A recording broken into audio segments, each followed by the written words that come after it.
جو میرا ہے وہ میرا ہی رہے گا، اسے مجھ سے کوئی چھین نہیں سکتا، کوئی بھی نہیں ابو موسیٰ۔ 12 سال کی عمر میں بھی وہ بڑے اعتماد سے مجھ سے یہ بات کہہ رہی تھی۔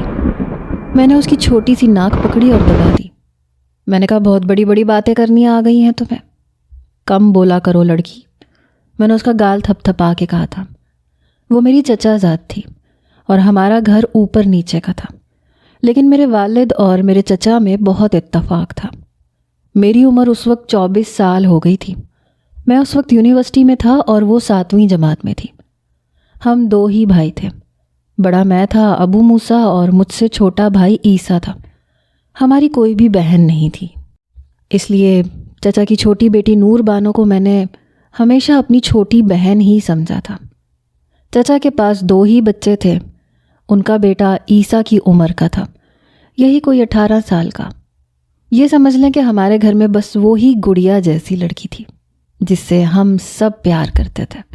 میرے والدین، چچا چچی، اس کا اپنا بھائی شہروز اور ہم دونوں بھی آج تک کبھی نور بانو کی کوئی بات ٹالی نہیں گئی تھی۔ وہ جس چیز پہ ہاتھ رکھتی وہ چیز اس کی دسترس میں کر دی جاتی۔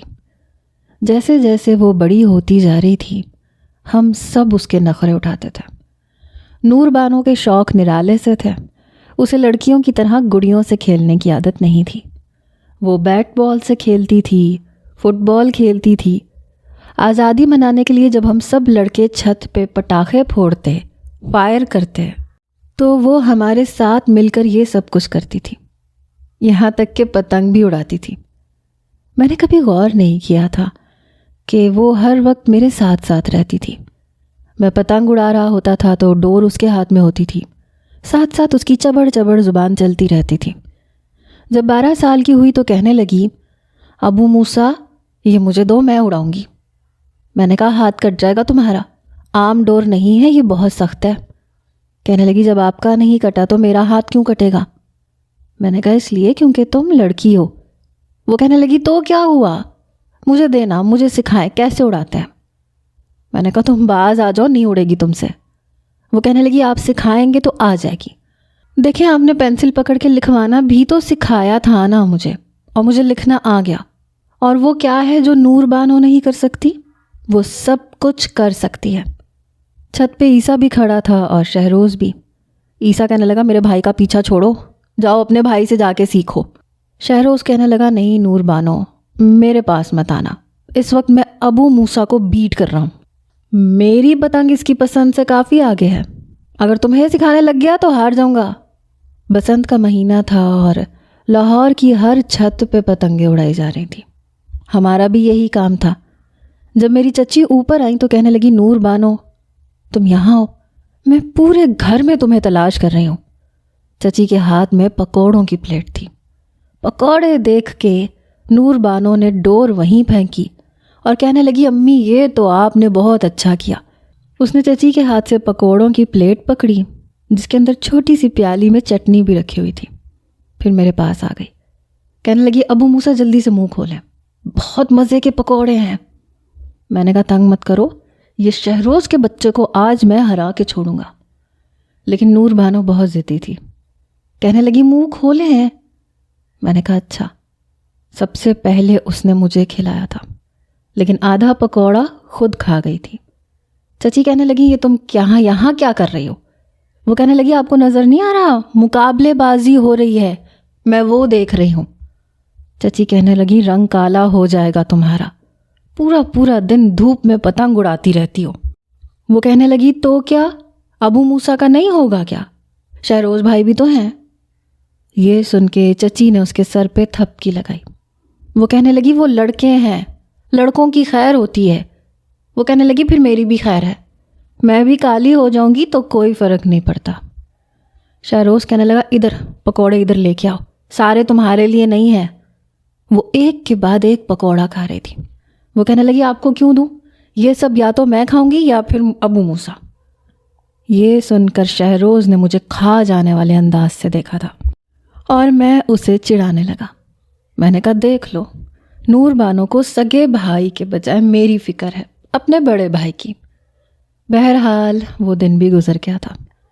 ہماری چھت بہت بڑی تھی، اس لیے باربیکیو کا پروگرام بھی اوپر ہی تھا۔ دوپہر 3 بجے ہی میں چھت پر چلا گیا تھا۔ اس وقت میرا یونیورسٹی کا آخری سیمسٹر چل رہا تھا۔ جیسے ہی میں چھت پہ آیا، سامان رکھنے لگا تو وہ بھی اوپر آ گئی۔ کہنے لگی آپ اتنی دھوپ میں کیا کر رہے ہیں؟ میں نے کہا بس کچھ نہیں، یہ پتنگیں رکھ رہا تھا، ڈوریں باندھ رہا تھا، اور پھر آج تو باربیکیو بھی ہے، بہت مزہ آئے گا۔ وہ کہنے لگی پلیز مجھے بھی سکھائیں نا۔ میں نے کہا تمہیں نہیں آئے گا، بہت مشکل ہے، کیسے سکھاؤں تمہیں؟ ڈور ہاتھ میں پھر جائے گی، زخم آ جائے گا۔ وہ کہنے لگی کچھ نہیں ہوتا، آپ مجھے سکھا دیں۔ میں نے کہا اچھا ٹھیک ہے۔ میں نے پتنگ پکڑی اور اس کی اڑان بھری۔ جیسے ہی پتنگ ہوا میں پرواز کرنے لگی تو میں نے اسے اپنے قریب بلایا، ڈور اس کے ہاتھ میں پکڑا دی۔ ہوا کا زور بہت زیادہ تھا، اس لیے جہاں سے اس نے ڈور پکڑی تھی اس سے آگے میں نے ہاتھ سے پکڑی تھی تاکہ اس کے ہاتھ پہ ڈور پھر نہ جائے اور وہ زخمی نہ ہو جائے۔ اس وقت وہ بالکل میرے پہلو سے لگی ہوئی تھی۔ میں اسے ہمیشہ اپنی چھوٹی بہن سمجھتا تھا اور وہ تھی بھی مجھ سے بہت چھوٹی۔ میں ایسی باتیں سوچ بھی نہیں سکتا تھا، اس لیے میں اس کے ساتھ ایسے ہی ٹریٹ کرتا تھا جیسے کہ شہروز۔ اس وقت بھی چھت پر بہت سی پتنگیں اڑ رہی تھیں۔ وہ بڑی خوش تھی، مجھے کہنے لگی دیکھ لیا آپ نے، مجھے پتنگ اڑانی آتی ہے۔ میں نے کہا ہاں تم تو مجھ سے بھی بہت اچھی اڑا رہی ہو، حالانکہ اس کے ہاتھ سے آگے میرا ہاتھ تھا۔ ہمارے سامنے پتنگ کسی اور کے ساتھ اٹک چکی تھی اور وہ پریشان ہو گئی۔ میں نے کہا پریشان نہ ہو، ابھی دیکھنا اس کی پتنگ میں کیسے ڈور سے الگ کرتا ہوں۔ میں نے سامنے والے کے پتنگ کی ڈور توڑ دی تو وہ اتنی خوش تھی کہ بے ساختہ میرے گلے لگ گئی۔ کہنے لگی آپ نے بہت اچھا کیا۔ میں نے کبھی اسے منع نہیں کیا تھا۔ اس کے بعد وقت یوں ہی گزرنے لگا۔ میں نے پاکستان میں جاب نہیں کرنی تھی، اس لیے میں نے باہر اپلائی کیا۔ تب وہ 13 سال کی تھی جب میری جاب اٹلی میں لگ چکی تھی اور مجھے جانا تھا اور پورے 5 سال کے لیے جانا تھا۔ جب میرے جانے کی خبر نور بانو کو پتہ چلی تو وہ بے دھڑک میرے کمرے میں آ گئی۔ میں اس وقت ابھی اپنی شاپنگ کر کے ہی آیا تھا۔ کہنے لگی آپ کہاں جا رہے ہیں؟ میں نے کہا اٹلی جا رہا ہوں، وہاں سے تمہیں مزے مزے کی چاکلیٹس بھیجوں گا، گفٹس بھی بھیجوں گا۔ وہ کہنے لگی مجھے نہیں چاہیے۔ میں نے کہا تو پھر جو چاہیے وہ بتا دو۔ کہنے لگی مجھے آپ چاہیے، آپ کہیں نہیں جائیں گے۔ میں نے کہا ضد نہیں کرو، دیکھو میں تمہارے لیے بہت اچھی اچھی چیزیں لاؤں گا۔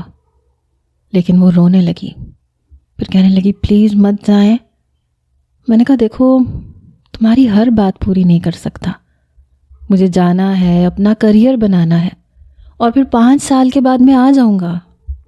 2 گھنٹے لگے تھے مجھے اسے اس بات پر راضی کرنے کے لیے کہ وہ ہنسی خوشی مجھے جانے دے۔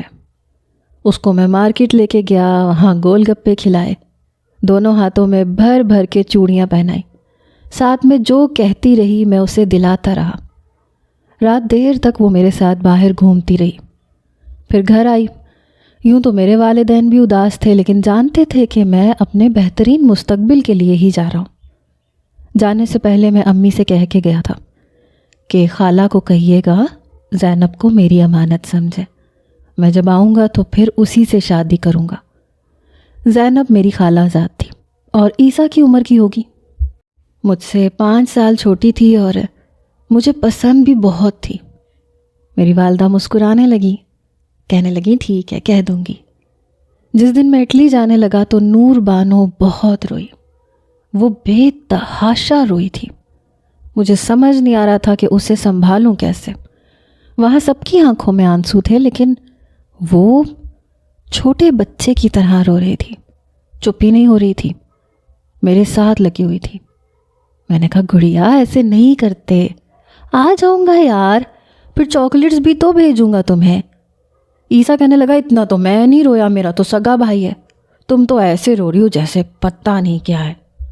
بہرحال اسے سسکیوں سے روتا ہوا چھوڑ کر میں اٹلی چلا گیا۔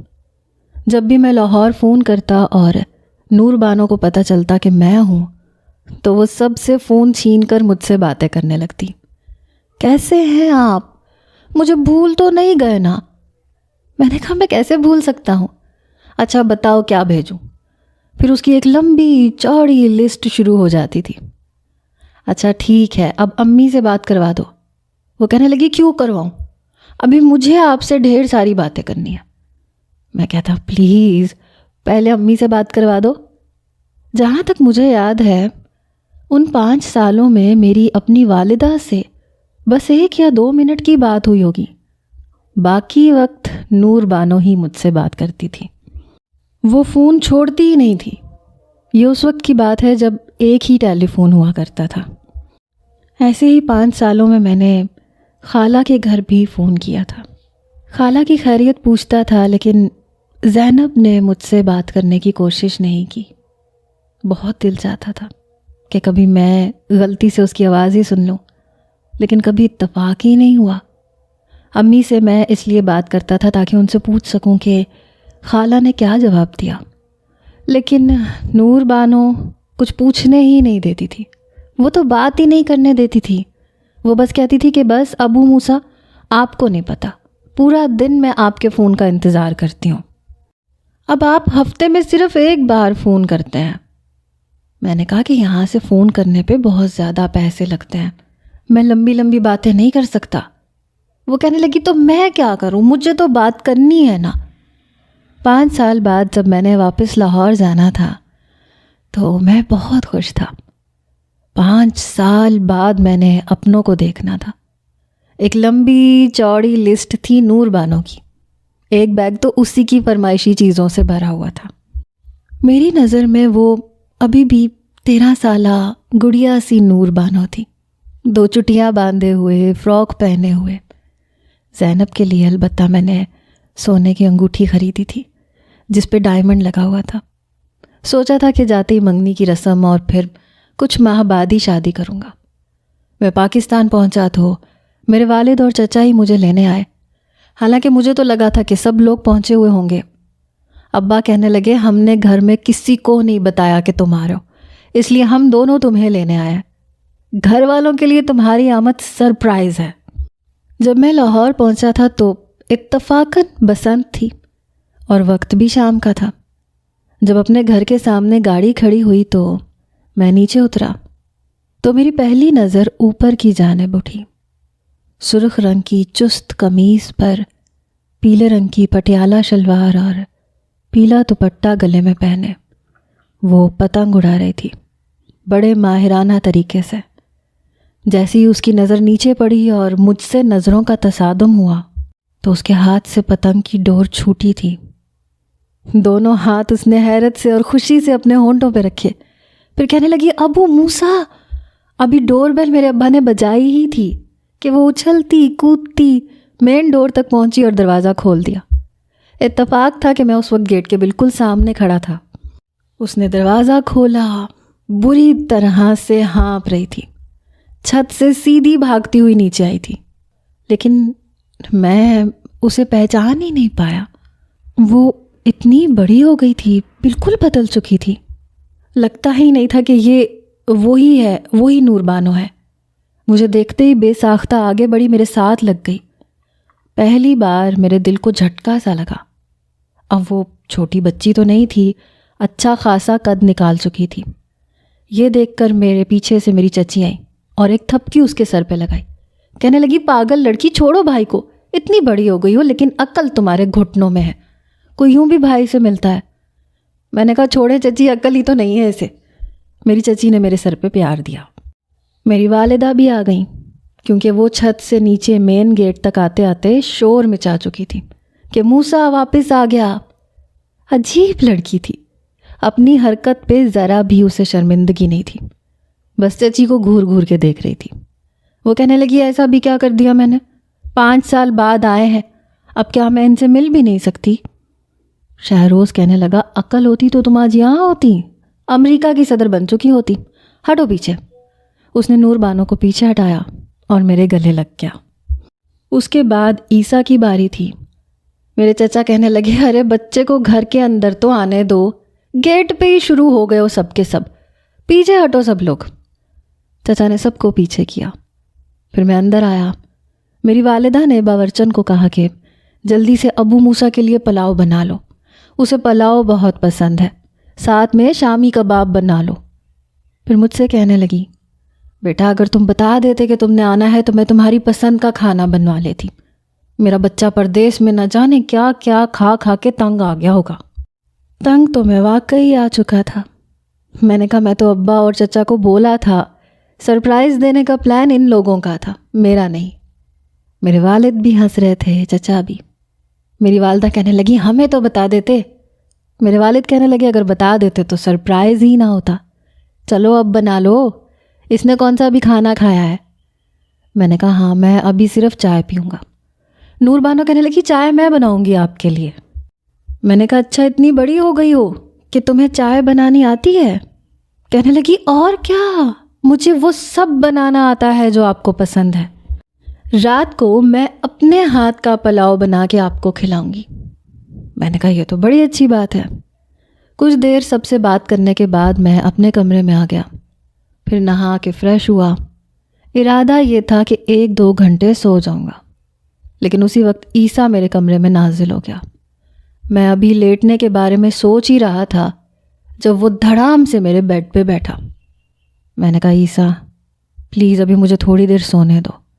کہنے لگا سو جائیے گا، میں آپ سے مطلب کی بات کرنے آیا ہوں۔ میں نے کہا اس وقت مجھے کوئی مطلب بھی نہیں سننا، مجھے صرف سونا ہے۔ وہ کہنے لگا پکا کوئی بات نہیں سننی، کسی کے بارے میں بھی نہیں۔ بڑا معنی خیز انداز تھا۔ میں نے کہا یار سونا ہے۔ کہنے لگا چلیں ٹھیک ہے سو جائیں، میں تو زینب کا پیغام آپ کے لیے لایا تھا، لیکن کوئی بات نہیں، آپ کو نیند آ رہی ہے تو آپ سو جائیں۔ زینب کا نام سن کے میرا دل یکبارگی سے دھڑکا تھا۔ وہ بیڈ سے اٹھ کے جانے لگا۔ میں نے کہا ادھر آ کے بیٹھو۔ وہ کہنے لگا اب کیا ہوا، دل میں کچھ کچھ ہونے لگا۔ میں نے کہا بکواس نہیں کرو، ادھر آ کے بیٹھو۔ 5 سال ہو گئے تھے مجھے زینب کو دیکھے۔ جانے سے پہلے بس 1 دن پہلے ہی خالہ کے گھر گیا تھا، تب بھی وہ کچن میں تھی۔